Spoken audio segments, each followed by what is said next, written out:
So today what I'm going to talk about is Bryan Johnson, a guy that I have talked about in the past a little bit, who I think is kind of dangerous in the kinds of myths that he perpetuates. He is a guy who ostensibly wants to live forever and constantly talks about how he is reversing aging with all the wacky stuff that he's doing, almost none of which really seems to have much of any evidence basis.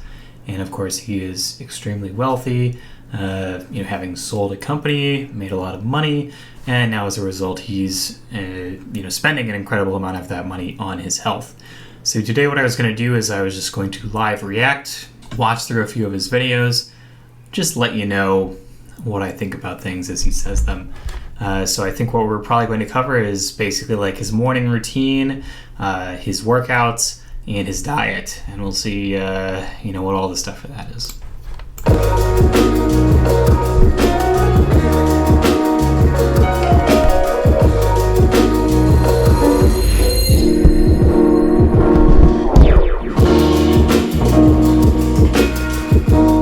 Hi everybody, good morning. I just woke up. I'm pretty... I think the first thing to point out is that this man always looks like a ghoul. Like, I know that this is a bit mean, a little bit heavy-handed, but this man is always constantly talking about how he's going to live forever. He looks so young. He's like reverse aging, etc. And this is like always an extreme contrast to the way that this man always appears, which is that like he looks like he's dying. Like he looks like somebody reanimated a corpse, and he's just kind of shambling around and talking and smiling and so on. Sleepy. Today I'm going to do the morning routine. I did my first one 2.5 years ago, and today I think also it's important to point out this very funny thing that I always love, which is like when you're like somebody who like needs two things. You need to be shirtless and you need to be wearing a mic close to your mouth. And of course, normally you would just clip a mic onto your shirt or whatever, but you can't do that when you're not wearing a shirt. So the solution for these guys is always very funny, no matter what it is. So usually it's either that they're wearing a chain like this that they can hook it to, or in some cases I've actually seen guys basically like tape it like to their body, tape it or glue it to their body, which I think is even funnier. Anyway, continuing. We'll walk you through every single detail of what I do. Since doing this 2.5 years ago, I've become the most measured person in history. I want to stop here and talk about this as well, right? Because basically, for anybody who's really been in fitness for a while, who like remembers the whole quantified self movement. So the whole concept of the quantified self movement was basically that if people had like more data about their health, about the things that are going on with their body on a daily basis, then they'd be able to make smarter decisions that would make them healthier over time, right? And that's kind of where we got the whole concept of like the modern wearables, things like the Apple Watch, like the Fitbit, the Garmin, whatever. All that stuff was based around this concept, is that if you have a device that's measuring as many possible variables about your health, so things like your heart rate, your blood pressure, like how many steps you're taking and so on, then that's going to give you good data that you can use in order to become a healthier person. Now, the problem with that is that the reality is that most people get all that data and they don't pay attention to any of it, like 0% of it. Like you could be measuring 100 different measures, and if you're not paying attention to any of those, and like you don't know what any of those mean, or like what a good value is, or like how you can meaningfully change that value or anything like that, then it's not going to benefit you at all, right? So simply bragging that you're the most measured man doesn't really mean very much unless it means that you're also using that data in an intelligent way to improve your behaviors. The measuring on its own is not very important unless it actually causes something to happen. And the problem is that we do know what happens when you measure yourself a lot. It tends to basically just make you anxious. It tends to basically cause you to overemphasize and to pathologize minor normal fluctuations in numbers that you wouldn't even be aware of if you weren't measuring them. So let's say, for example, like my heart rate, right? Like on a day-to-day basis, I don't wear a heart rate monitor. I have no idea what my heart rate is. It goes up and down, things happen, it goes through normal variations, right?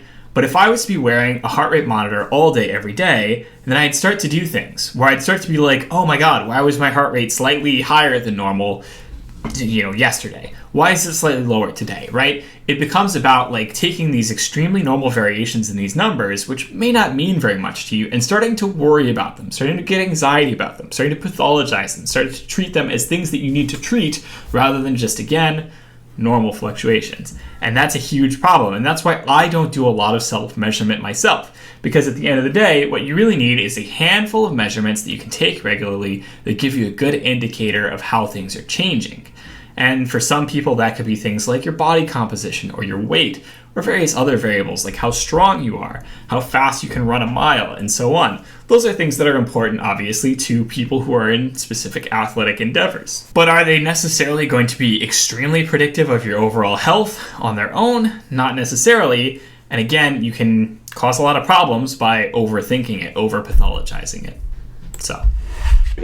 And I think the health markers we've achieved are pretty remarkable. I'm going to show you everything I do step by step. So let's get going. The first thing I'm going to do is use this Bryan thermal scan device. I measure my inner ear temperature every day. I do this as measuring your inner ear temperature? Is that okay, Bryan? Is that a meaningful measurement for you? What does that tell you? a safety and efficacy check for various therapies we're doing. If I'm running hot, then we know it's an indicator of something. So temp this morning. It's an indicator of what, Bryan? You just said it's an indicator of something. What is it an indicator of? Did you sit down and read a bunch of studies? Do you have a really good scientific reason for this? Or are you just like, oh, I just like taking my temperature and I've decided that some numbers are bad or not? Like, what are you basing this on? It was 96, so my body runs around 3 degrees Fahrenheit, roughly cooler than normal. Most people are 98. Pathologizing normal variations. 8.7 thereabouts. I run around 95.5 or 96. It's a result of my dietary protocol. After this, I'll flip on this UV light. This is 10,000 lux at 12 inches. Okay, fine. UV light can be good, especially if you live somewhere where you're not getting a lot of sunlight. Okay, fine. I turn this on, and I usually just enjoy thinking about the day for a minute. I just get a few minutes of exposure. I wake up normally when it's dark outside, so I can't see the sun. And so in place of the sun, I'll use this device. It helps set circadian rhythm. It improves sleep. After the light exposure, I'll take 2 pills. It's some heme iron, 10 milligrams of heme iron, and 250 milligrams of vitamin C. I'm trying to get my iron levels up. They're borderline. They're okay. Borderline. So he's saying he's taking pills, he's taking supplements for actually, again, pathologizing normal variation. He's got an okay value. He's just decided that he needs to take pills as if he did not have an okay value. Borderline. I'll weigh myself every day. It's weight, BMI, fat, muscle, visceral fat, water, bone, heart rate, and EVA. It also gives... Okay, not the worst thing in the world, right? Weighing yourself regularly, lots of people do that. It's a great way to keep track of how your body is changing. That said, right, one important thing to understand is that the BFR technology, which is in those scales, is garbage. It's not good at all. So he's basically getting extremely inaccurate numbers for basically everything except his weight on this. And that's, not like something you should be drawing strong conclusions from. The air quality in the area, and it gives me a hand waving, have a good day. All right, then one final thing before I go downstairs. I'm going to do 5 minutes of light therapy. It's blue light, and it keeps my complexion clear. 5 minutes, and it's also... I don't know if that's true, but, sure, maybe it makes your skin a little bit better.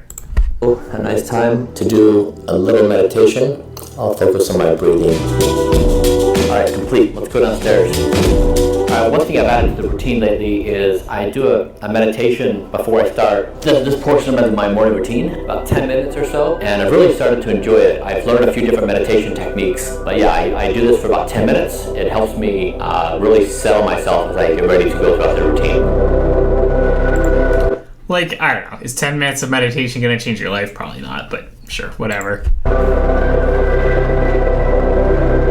Okay, now let's start the next part of the morning. My morning routine is about 3 to 4 hours. It varies on a given day. Sometimes I go a little faster, sometimes I go a little slower. I always wake up naturally, so it's somewhere between 4 4:30 and 6 a.m. when I wake up. I go to bed at the same time every single night. And sometimes I sleep through the entire night and I wake up earlier and I'm ready to go. Sometimes I wake up once and I have to go back to sleep, so that requires a bit more time. But I never set an alarm, I just wake up.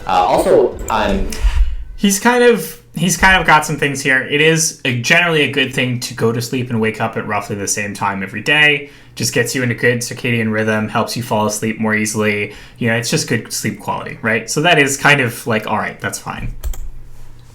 Being self-reflective on camera today, I can imagine you viewing me and be like, this guy is nuts. Probably true. But the thing is, no one's ever tried what we're doing before. We're trying to basically measure every single organ of the entire... That's not a good argument, man. This guy's nuts. He's trying stuff that nobody's ever done before, so he must be getting something right. No, that's not a good argument. Our body, and then we're trying to rejuvenate the age. And so every day when my team and I meet up, we're talking about the heart or the lungs or the pancreas, the liver. And so sometimes the analysis is we look at the data we've acquired, we do some sort of assessment on the therapy, and then we implement it. But my job is to basically go through this full process from identifying the organ to looking at the analysis and then incorporating it. So sometimes that's taking a pill, sometimes it's putting in a new device, sometimes it's a new exercise protocol, sometimes it's a new meditation practice. I now think of myself as a professional rejuvenation athlete. My life is trying to be the science. It's like being the entire process. Like, that's not what science is. Science is when you do some studies, you get a bunch of people, you test what's actually going to work on large populations, and then you tease out the underlying, mechanisms for that. Trying a bunch of stuff on yourself is not doing science. If it was doing science, you'd be participating in scientific trials. Process of the discovery and analysis to the implementation. And so I understand when people look at this, they're like, that's nuts. It is nuts. But it's exactly what's required in the year 2023 if you want to do this entire process trying to look at every organ in the body. You see, I mean, that's just funny. He's like, yeah, it's nuts, but it's the thing that is required to do the thing that I am doing. Okay? That was some very bizarre circular logic there. My 3 to 4 hour routine, this is not something I'm trying to suggest you do. I'm just trying to give you context on what I do, and then you could hopefully pull nuggets from it here and there on what you want to do, but you definitely don't need to do the entirety of my routine. This is a little bit of a disaster, but he's right about that. You definitely don't have to do the entirety of his routine. Give you a quick idea of what's going on over here so you know. This is the device I use for my dry eye. I'll do this for 30 seconds in the morning when I wake up first thing. So basically I start here on the right hand side and I move to the left. So first thing is the eye, 30 seconds. And the first time you would do this, it's going to be the most intense, it's like an orgasmic sneeze. It's the most intense feeling you've ever had your entire life around the sneeze. As you do it more, you become more accustomed to it, but 30 seconds on each side. I really don't understand what that was. I don't get this. He didn't really explain it. Whatever he's doing here, very bizarre. And the second thing is I use these eye drops. This is for cataract prevention. I'm aware of the air quality, so it's like air quality in Venice today is really bad, but I'm always aware of what the air quality is like. Okay, next is preparing the morning pills. Every 2 weeks, my team organizes all the pills. In between that time duration, we change certain things. That's so crazy. Just imagine being wealthy enough that you have the amount of money that you can just be like, all right, I'm going to have a person whose job it is to sort out all my pills for me. That's great. That's like that level of like, just like, oh, like I don't want to have to think about eating. Just hand me food when it's mealtime and I'll eat it. Like that sort of thing. Very funny. Yes, definitely living in a very different world than the rest of us. And when we change it, it's a manual change, and these manual pills become my responsibility. So when I pull out my pill tins, I'll take the new manual ones we're taking, and then when the 2 week time frame comes, they'll be incorporated into the whole process. Yeah, you can see we're about midway through the 2 week cycle, so I have about a week left. These are my upon waking pills. Okay, now I have all these pills ready. I'll do the Green Giant. Tell me that I have this pre-mixed so that it's quick. I'll do 5 tablespoons. You see I move pretty swiftly through this thing. I don't know how many pills in here. I think last time we reported it was something like over 50, maybe 60. That looks like a lot more. So I'm not sure what's going on here. I guarantee you, like, most of those are not doing anything for him. Like, he's just taking a like, again, he admits it, like, he doesn't even remember what's in there. He's just taking a hodgepodge of pills because he thinks that if you take more stuff, then that's better. Like, yeah, sure. Here, we have very little room for more before we need to change our pill tin. Oh God. Sorry, like, just the idea of like pouring like you've got so many pills that you've got like a cup of pills and you're just like, all right, here, let's do like 4 at a time. Oh. All right, that was maybe 5 or 6.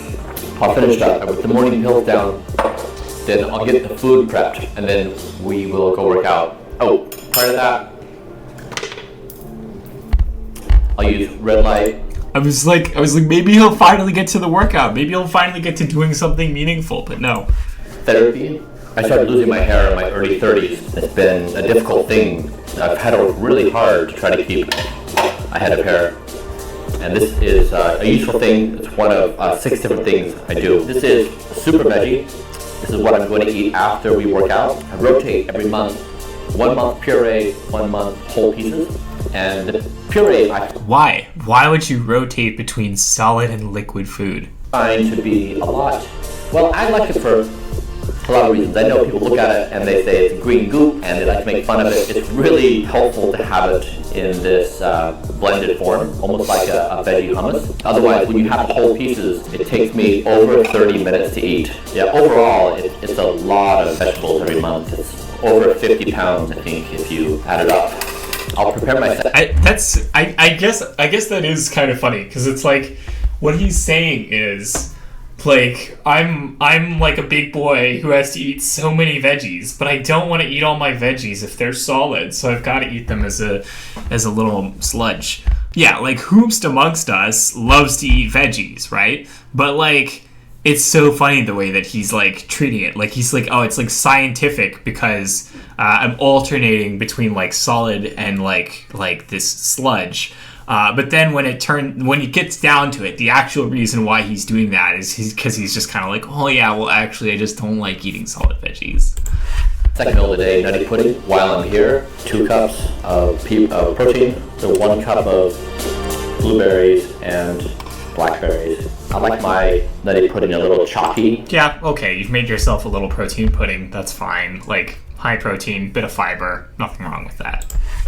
I go through different phases and change it up, like the super veggie, the puree, and then the whole pieces, same nutty pudding.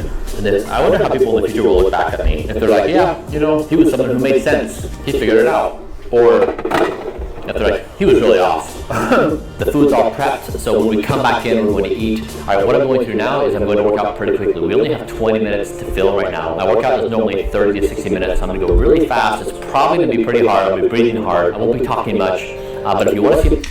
I guess it is kind of funny that right now he's like, yeah, normally I'd work out 30 to 60 minutes. I'm going to actually make my workout worse from a stimulus perspective, just so you can see it all. Which, like, that's not a reason I would ever, like, do that. Like, I wouldn't do that. I'd just be like, all right, you can see 20 minutes of my workout and I'll just tell you what the rest of it would be or something, Or, like, extend the filming time or something. Yeah. Anyway, again, this man looks like a zombie right now. Like, he looks like a ghoul that's been reanimated, and he's just like white, fleshy corpse. In my full workout, the link will be below. Yeah, let's do this.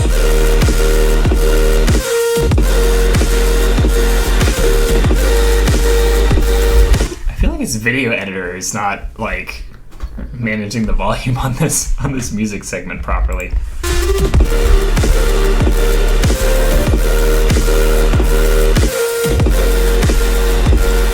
I gotta hand it to him. Like, the man's doing a solid workout. Like, I don't have any problems with this, man. Like, yeah, you do it, man. Like, get a workout in. That's doing some good shit for you.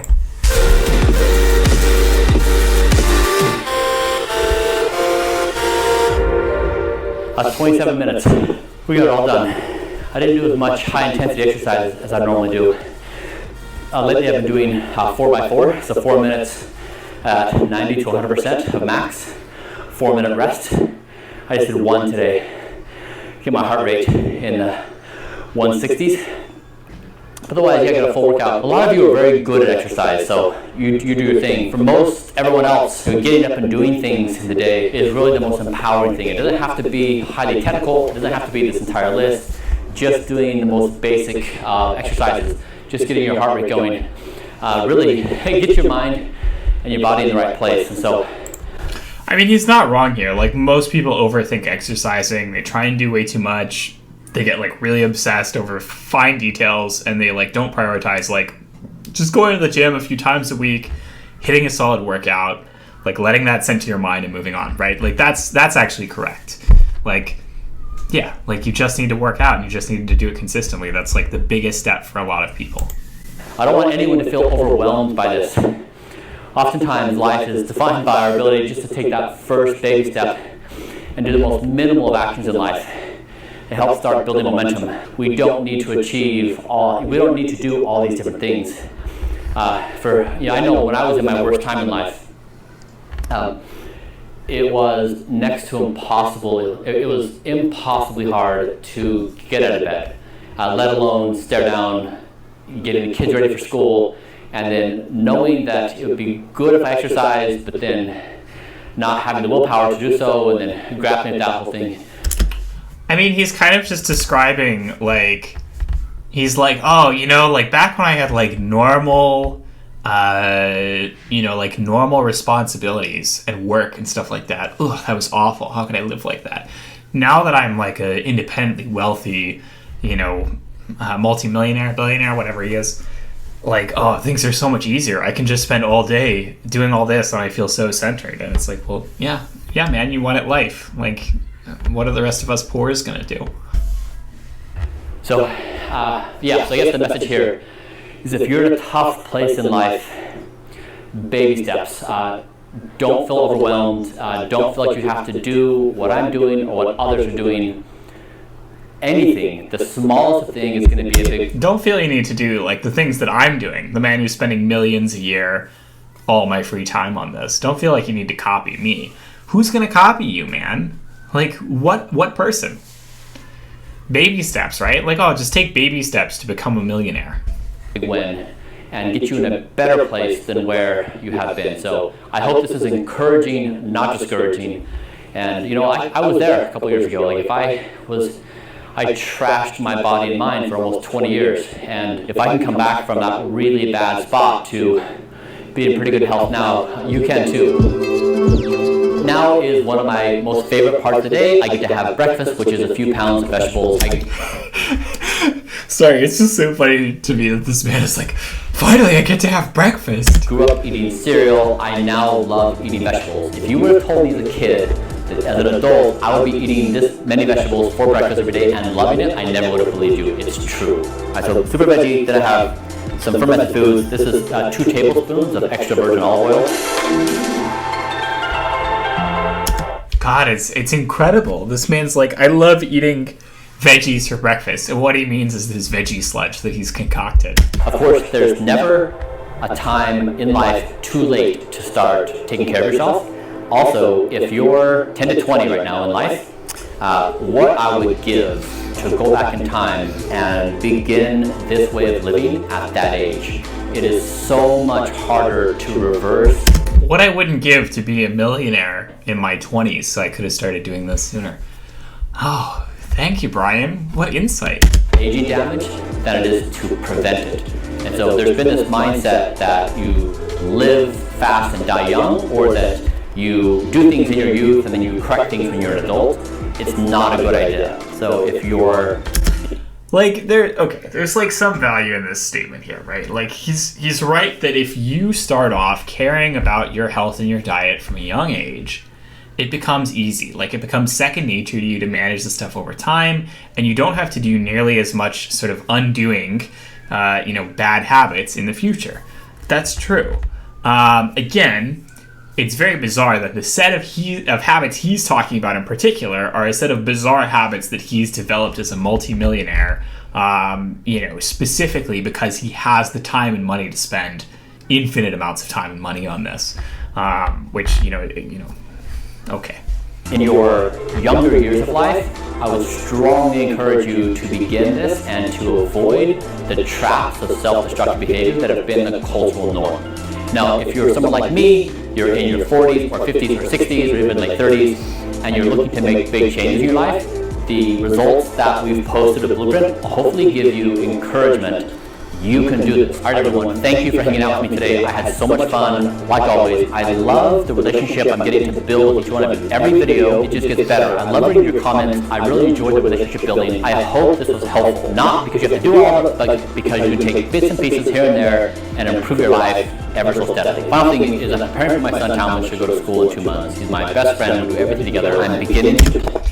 His relationship with his son is so weird, man. Also, like, what's happening to his neck right here? Is this like something like with the face stuff he was doing? Plan what I'm going to do when he's not here, and so I have a solution. Talmadge, do you want to have breakfast with me today? Oh, okay, yeah. That's a normal relationship with your son. 2 of you topless right here. How are you? Talking to your son's mannequin? After the whole thing about how he gives you his blood all the time, he's your blood boy. That's an odd.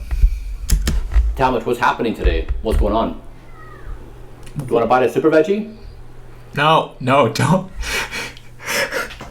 Don't! Alright, so I was planning on doing this as, like several videos in one. I think this was enough material for one video, honestly, already, all by itself. We're already at like 30 minutes here. So I'm going to cut this one down.